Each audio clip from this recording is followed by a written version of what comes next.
My name is Addis Moore. I'm the pastor of the Mount Zion Baptist Church right here on the north side of Kalamazoo, Michigan. Mount Zion is the church that really impacts our community in various ways. We actually believe that our community ought to be better because we are here in Kalamazoo. We have members that expand throughout our community, and we have individuals that are making tremendous impact. I'm involved in the community as far as making sure that African American babies live to their first year. We're involved in bringing races together, helping to understand racism and actually influencing systems to change it. So I'm so grateful to be with you today. I'm so happy to come into your classrooms to share this Black History moment with you and to talk about individuals, Black heroes. And so I'm excited to be here.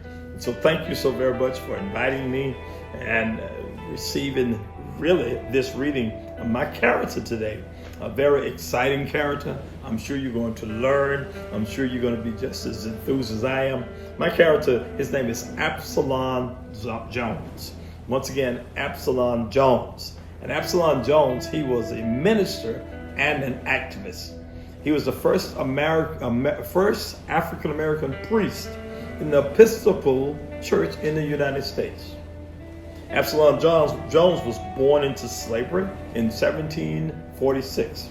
After moving to Philadelphia, with his owner, he was allowed to attend school where he learned to read and write. As an adult, he married Mary King, who was also enslaved. He later paid for her freedom so that his children would not be born into slavery. After purchasing his wife's freedom, Absalom asked his owner to grant him his own freedom.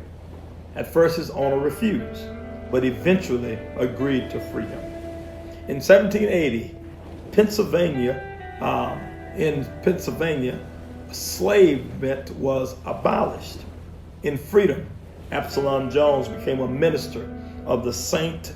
George's Methodist Episcopal Church in Philadelphia.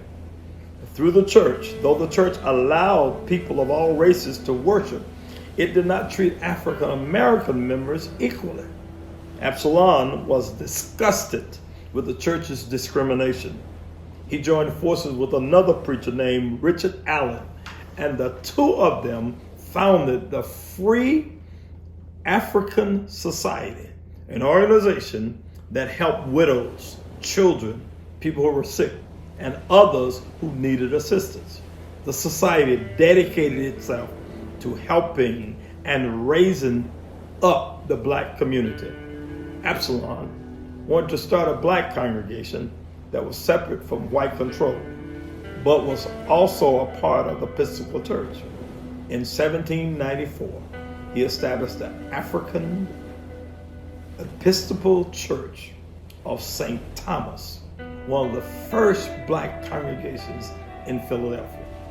He became the first African American priest in the Episcopal Church.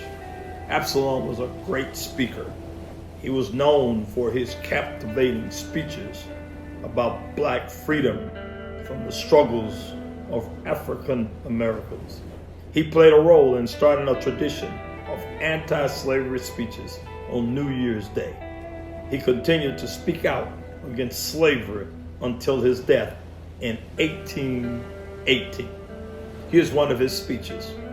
We implore you, by the blessings of God upon the President and all who are in authority in the United States, direct them by your wisdom in all their deliberations, and save all thy people from the calamities of war.